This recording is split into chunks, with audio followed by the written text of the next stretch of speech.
Pag naging gento naman ang katawan ko. Grabe. Tingnan natin yung timbang ko.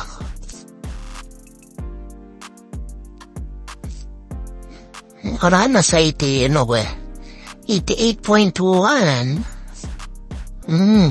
Stable lang yung timbang ko. Ganun talaga. Bahaba din yan. Enter ko kayo dito sa loob ng gym. Ito, para sa mga abs. Ayan. Ito yung mga, locker. Ayan. Locker, tapos may charging station din. Tapos nandito yung sauna, jacuzzi, at saka steam bath. So, yung shower room, syempre. Yan, yung steam bath. Diyan ka titigil. Kung hindi ka pang pinagpawisin dyan, ewan ko. Ito naman yung sauna.